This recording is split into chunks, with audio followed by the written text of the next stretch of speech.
King Von's sister has been kissing Chief Keef, the man who posted nothing when her brother died. She has been spotted around Lul Tim, the man who was charged in King Von's murder before the case was dropped.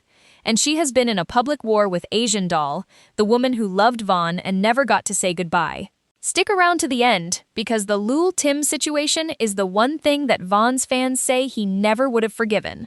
And once you hear the full timeline, you are going to understand exactly why the internet cannot stop talking about this woman.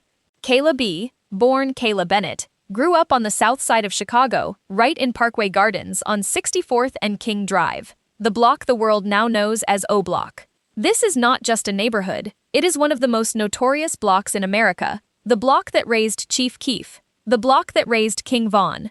And it is the same environment that shaped Kayla from the time she was a little girl. Their father, Walter Bennett, was in and out of prison for most of Von's childhood before he was killed when Von was young. So from early, this family knew loss, knew the system, and knew what it meant to survive in one of the most dangerous zones in Chicago. Kayla and Von came up together, close in age and close in life. This was not a distant relationship. By all accounts, they genuinely loved each other. A lot of people watching the drama today assume they were never tight, and that is simply not true. But here is the thing about growing up in Parkway. You learn certain rules early. You learn what block you are from. You learn who your people are and who your people's enemies are. You learn that loyalty is not a suggestion, it is the whole culture. Von absorbed those rules and built his entire music career around them. Kayla, according to the streets, played by a different set of rules, and the evidence for that started before Von was famous. When Kayla was coming up, the war between O Block and the guys from 63rd was one of the deadliest conflicts in the whole city. Real lives lost on both sides, including people Von grew up with. If you were from Parkway, 63rd was enemy territory, plain and simple. But according to people from the city, Kayla had a habit of being exactly where she was not supposed to be, hanging around on 63rd, kicking it with the same guys her brother considered ops, while Von was actively in a war with them. Word traveled, and by all accounts it was a real embarrassment for him. Then came the photo that took it from neighborhood gossip to internet history. A picture went viral allegedly showing Kayla wearing a hoodie with FOB block printed on it, the opposition's name. Her own brother's block had a different name. Von's fans, his block, his people.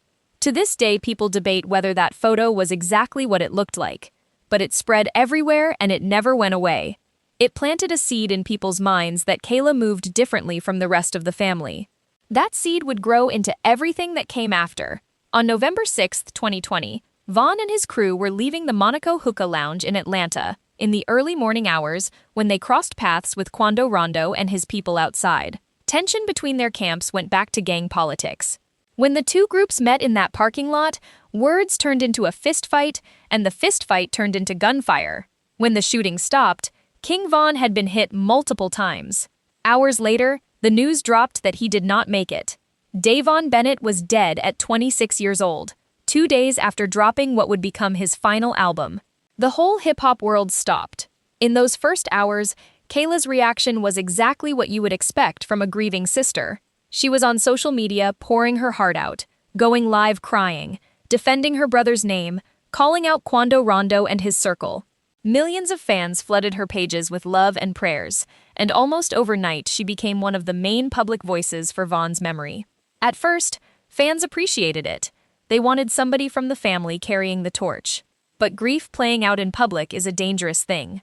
Asian Doll, also known as Asian Debrat, was King Von's most well-known girlfriend. They dated publicly, made music together, broke up, got back together, and even though they were not officially together when he passed, everybody knew the history ran deep. When Von died, she was destroyed. She was tweeting through her grief around the clock, talking about how much she loved him and how she never got to say goodbye. That is where the war started. From Kayla's side, Asian Doll was an ex, not family, and she was inserting herself into a family tragedy where she did not belong. Things boiled over around the time of the funeral. Asian Doll made it known she was not welcomed the way she felt she should have been. She tweeted about being treated like an outsider. Kayla responded with no mercy. The two went at it publicly in one of the messiest feuds ever attached to a rapper's death. Kayla accused her of clout chasing off her dead brother's name. Asian Doll fired back that she was the one who really knew Vaughn and that his own sister was the one turning his death into a circus. It got personal. It got ugly. It played out in front of millions while Vaughn was barely in the ground. And it never got a clean ending.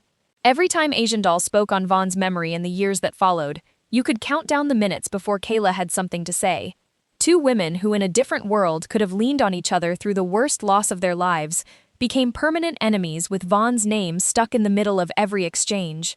For a lot of fans, that was strike one. Then came Chief Keef. Keef is the reason the world even knows what O-Block is.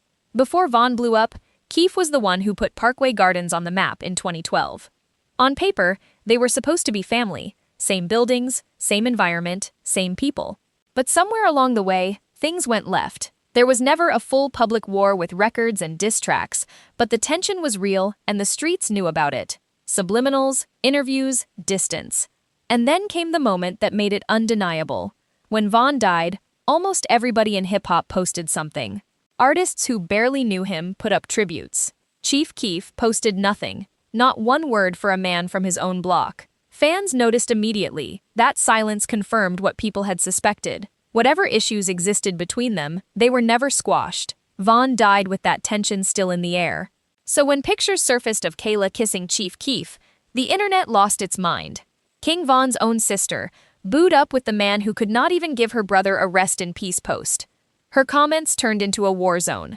Day one Vaughn fans were asking how she could do that to his memory. She did not fold. No apology, no explanation that satisfied anybody. She moved like she did not owe the internet or her brother's legacy a single answer. For a lot of fans, that was the moment they gave up on her. But there was still one more line to cross. Lul Tim, Timothy Leaks, was part of Quando Rondo's circle. Days after the Atlanta shooting, he was arrested at the hospital and charged with King Von's murder. The case dragged on for years before the charges were eventually dropped. The situation ruled a shootout where self-defense applied. Legally, he walked free. But in the eyes of Von's fans and everyone connected to O-Block, Lul Tim is permanently the man who was charged in King Von's death. When posts and clips started circulating that appeared to show Kayla around Lul Tim, moving in the same circles like there was no history at all, it broke the internet's brain. Grown men who grew up on Von's music were leaving paragraphs in her comments. People who had given her a pass on the Asian Doll beef. People who had defended her through the Chief Keef photos. They tapped all the way out. Because everything else could be written off as messy internet behavior. But being anywhere near the man charged in your own brother's murder? To Von's fans, there is no explaining that. Kayla's position whenever she has addressed criticism is basically this. She is grown, the internet does not know her real life, and she does not owe strangers a say in who she associates with. Her supporters stand on that argument. She is a grown woman who lost her brother in the most public way imaginable, and nobody gets to tell her how to grieve or who to be around.